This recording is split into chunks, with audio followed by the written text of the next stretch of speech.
सभी को जय हिंद। क्या हाल चाल है मेरे भाइयों एवं बहनों। तो आप लगातार देख रहे हैं कि स्टडी विथ नित्यम से जीके जीएस का सीरीज मिल रहा है जो सभी परीक्षाओं के लिए इम्पोर्टेंट है। और ये जितने भी क्वेश्चन लिए गए हैं ये किरण पब्लिकेशन के बुक से लिए गए हैं जो बिहार के सभी एग्जामों के लिए महत्वपूर्ण है, खासकर बीपीएससी, बिहार दरोगा, बिहार पुलिस। तो चलिए टाइम को वेस्ट ना करते हुए मेरे प्यारों एवं भाइयों एवं बहनों, सबसे पहला सवाल से शुरुआत करते हैं। सबसे पहला सवाल आपका कहता है कि अखिल भारतीय हरिजन संघ की स्थापना कब की गई थी। ऑप्शन 1934 में, ऑप्शन बी 1935 में, ऑप्शन सी 1932 में, ऑप्शन डी 1931 में। तो देखिए अखिल भारतीय हरिजन संघ की जो स्थापना है ये 1932 में किया गया था। लेकिन लेकिन अखिल भारतीय हरिजन संघ का जो स्थापना 1932 में हुआ था, इसका पूर्व नाम क्या था। तो इसका पूर्व नाम था अस्पृश्यता निवारण संघ।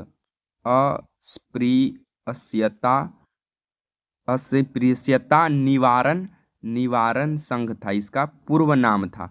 ठीक है। इसका जो प्रथम अध्यक्ष बने थे, इसका प्रथम अध्यक्ष बने थे बिड़ला घनश्याम बिड़ला। कौन बने थे?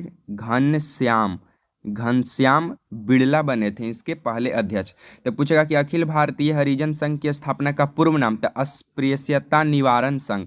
अखिल भारतीय हरिजन संघ की स्थापना कब हुआ? 1932 में। इसका पहला अध्यक्ष कौन थे? घनश्याम बिड़ला। कौन थे? घनश्याम बिड़ला। देखिए तो डिजिटल बोर्ड ने इसे स्मार्टफोन से बनाया जा रहा है, इसीलिए थोड़ा लिखने में कष्ट होता है। आप लोग चिंता नहीं कीजिएगा, प्यार और सपोर्ट बनाए रखिएगा तो डिजिटल बोर्ड हो जाएगा। चलिए सेकंड नंबर क्वेश्चन की ओर आगे बढ़ते हैं। सेकेंड नंबर क्वेश्चन का आता है मेरे भाइयों एवं बहनों कि मद्रास के संस्थापक इनमें से कौन थे। ऑप्शन है sir John Child, option B Robert Clive, option C Francis Day, option D Lord Dalhousie. तो देखिए मद्रास के जो संस्थापक हैं वो कौन है? तो फ्रांसीसी डी हैं। मद्रास के संस्थापक फ्रांसीसी डी प्रशासक है। कौन है? प्रशासक यानी सैन्य अधिकारी। रॉबर्ट क्लाइव कौन था? तो रैयतवाड़ी के जनक। रैयतवाड़ी के जनक है कौन? Robert Clive. लॉर्ड डलहौजी ने 16 अप्रैल 1853 को, कब? 16 अप्रैल 1853 को भारत में पहली बार रेल की शुरुआत हुई। कहाँ से कहाँ? मुंबई से थाने। लेकिन पूछेगा आपसे ये सवाल कि भारत में पहली बार विद्युत रेल की शुरुआत कब हुई? तो 1925। कहाँ से कहाँ तक चला था ये आप लोग कमेंट बॉक्स में कमेंट कीजिएगा। 1925। चलिए थर्ड नंबर क्वेश्चन की ओर आगे बढ़ते हैं। थर्ड नंबर क्वेश्चन का आता है कि इनमें से किस वर्ष फ्रेंच रिवॉल्यूशन यानी फ्रांसीसी क्रांति हुई थी। Option A 1785, option B 1786, option C 1787, option D 1789। तो फ्रांसीसी क्रांति जो हुआ वो हुआ था 1789 में। फ्रांसीसी क्रांति कब हुआ? 1789 में। इसका प्रमुख नारा क्या था? तो 1789 का प्रमुख नारा था स्वतंत्रता स्वतंत्रता स्वतंत्रता, समानता समानता, स्वतंत्रता, समानता एवं बंधुत्व। ये 1789 का फ्रांसीसी क्रांति का नारा था। चलिए फोर्थ नंबर क्वेश्चन की ओर आगे बढ़ते हैं। फोर्थ नंबर क्वेश्चन का आता है कि इनमें से किस संवैधानिक संशोधन में मौलिक कर्तव्यों की व्यवस्था की गई है। ऑप्शन है 46वें संवैधानिक संशोधन, ऑप्शन बी 42वें संवैधानिक संशोधन, ऑप्शन सी 91वें संवैधानिक संशोधन, ऑप्शन डी 62वें संवैधानिक संशोधन। तक मौलिक कर्तव्यों की जो व्यवस्था है वो 42वें संविधान संशोधन में किया गया है। किसमें? 42वें। ये कब हुआ था? तो 1976 में।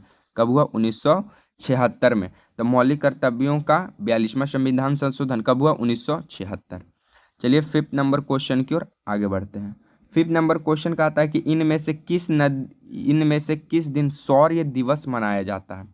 ऑप्शन ए 27 अक्टूबर, ऑप्शन बी 16 नवंबर, ऑप्शन सी 15 दिसंबर, ऑप्शन डी 24 जनवरी। तो देखिए शौर्य दिवस जो है ऑप्शन बाई चलेगा। तो शौर्य दिवस जो है ऐसे इसमें ऑप्शन है 27 अक्टूबर को मनाया जाता है। 27 अक्टूबर को इसलिए मनाया जाता है क्योंकि भारतीय आर्मी के द्वारा पाकिस्तानी सेनाओं को क्या किया? खदेड़ा गया था। इसीलिए 27 अक्टूबर को शौर्य दिवस मनाते हैं। लेकिन एक और है 9 अप्रैल को भी मनाया जाता है। 9 अप्रैल को क्यों मनाया जाता है? क्योंकि 9 अप्रैल 1965 में 9 अप्रैल 1965 में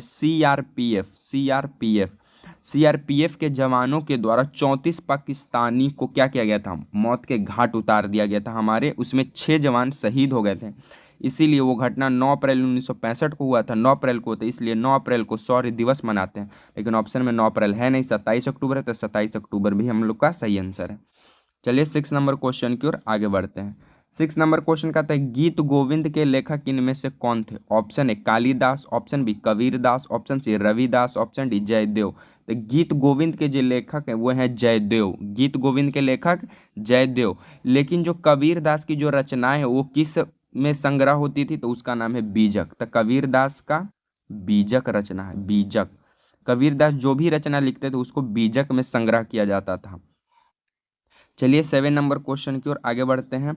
7 नंबर क्वेश्चन का था इनमें से किसने आर्य समाज की शुरुआत की थी? ऑप्शन है Swami Vivekananda, option B Raja Ram Mohan Roy, option C Gopal Krishna Gokhale, option D Swami Dayanand Saraswati. तो इसमें आर्य समाज की जो स्थापना है, आर्य समाज की जो स्थापना है वो 1875 में हुआ। 1875 में कहाँ हुआ था? तो मुंबई। कहाँ हुआ था? तो मुंबई हुआ था। आर्य समाज के जो संस्थापक वो है दयानंद सरस्वती, स्वामी दयानंद सरस्वती। इनका गुरु का नाम है बिरजानंद स्वामी, बिरजानंद, बिरजानंद, बिरजानंद स्वामी। तो पूछेगा स्वामी दयानंद सरस्वती का गुरु का नाम बिरजानंद स्वामी। स्वामी दयानंद सरस्वती का बचपन का नाम था मूल शंकर। क्या था? मूल शंकर, मूल शंकर।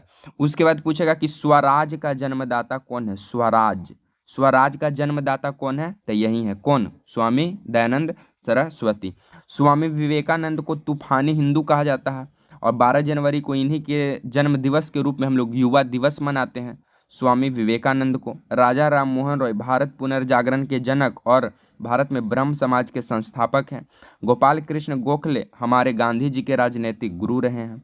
चलिए 8 नंबर क्वेश्चन की ओर आगे बढ़ते हैं। 8 नंबर क्वेश्चन का आता है कि इनमें से कौन सी नदी पूरब से पश्चिम की ओर बहती है? ऑप्शन ए है ताप्ती, ऑप्शन बी है कृष्णा, ऑप्शन सी है कावेरी, ऑप्शन डी है गोदावरी। तो देखिए अक्सर जो नदियां बहती हैं वो पश्चिम से पूरब की ओर बहती हैं, लेकिन कुछ खास नदियां हैं जो पूरब से पश्चिम की ओर बहती हैं। तो उसमें कौन कौन शामिल है? तो पूरब से पश्चिम की ओर बहने वाली नदी कौन कौन सी है? ताप्ती है पहला, ताप्ती है, फिर माही है, ताप्ती है, माही है, नर्मदा है। कौन है? नर्मदा है। उसके बाद साबरमती है, साबरमती है। उसके बाद सरस्वती है, सरस्वती है। उसके बाद पूछेगा नर्मदा नदी का अन्य नाम, तो नर्मदा नदी को रेवा नदी के नाम से भी जाना जाता है। ये सभी नदियां पूरब से पश्चिम की ओर बहने वाली हैं। कौन कौन सी? ताप्ती, माही, नर्मदा, सरस्वती, साबरमती। नर्मदा नदी का अन्य नाम रेवा नदी है। चलिए 9 नंबर क्वेश्चन की ओर आगे बढ़ते हैं। 9 नंबर क्वेश्चन का आता है कि पंजाब केसरी के उपाधि इनमें से किसे प्रदान किया गया? ऑप्शन है लाला लाजपत राय, ऑप्शन बी सरदार Baldev Singh, option C Bhagat Singh, option D Ranjit Singh. तो जो पंजाब केसरी के नाम से जानते हो वो लाला लाजपत राय को जाना जाता है पंजाब केसरी के नाम से। इनका प्रमुख नारा क्या था? तो अंग्रेजों वापस जाओ, अंग्रेजों वापस जाओ इनका प्रमुख नारा था। इन्हें पंजाब केसरी कहा जाता है, किन्हें? लाला लाजपत राय को। साथ में पूछेगा कि बिहार में केसरी किसे कहा जाता है? बिहार में केसरी, तो बिहार में केसरी बिहार के पहले मुख्यमंत्री श्री कृष्ण को कहा जाता है, श्री कृष्ण को। उसके बाद आपसे एक और पूछेगा कि लाला लाजपत राय का जो बुक का क्या नाम है? तो लाला लाजपत राय का बुक का नाम है केसरी। उसके बाद 23 मार्च 23 मार्च 1931 को 23 मार्च 1931 को भगत सिंह, सुखदेव और राजगुरु को फांसी की सजा दी गया था। उसके बाद सरदार बलदेव सिंह भारत के पहले रक्षा मंत्री रहे हैं। भगत सिंह और सुखदेव और राजगुरु को 23 मार्च 1931 को फांसी दिया गया था। उसके बाद पंजाब केसरी लाला लाजपत राय को। केसरी किनका बुक है? लाला लाजपत राय को। लाला लाजपत राय को प्रमुख नारा अंग्रेजों वापस जाओ। उसके बाद बिहार में केसरी का उपाधि किसे दिया गया है? तो बिहार के माननीय पहला मुख्यमंत्री श्री कृष्ण को। चलिए इस जे के जितना भी डिस्कशन हो रहा है नहीं सभी को मध्य नजर ध्यान से एकदम देखना है, ये सभी पूछा हुआ क्वेश्चन है। चलिए इस सीरीज का लास्ट क्वेश्चन 10 नंबर की ओर हम लोग आगे बढ़ते हैं। 10 नंबर क्वेश्चन कहता है कि भारतीय पुनर्जागरण के जनक कौन है? Option Lala Lajpat Rai, option B Raja Ram Mohan Roy, option C शहीद भगत सिंह, ऑप्शन बी बीजे तिलक। तब भारतीय पुनर्जागरण के जनक या भारत में प्रेस के जनक या फिर भारत के आधुनिक जनक राजा राम मोहन रॉय हैं।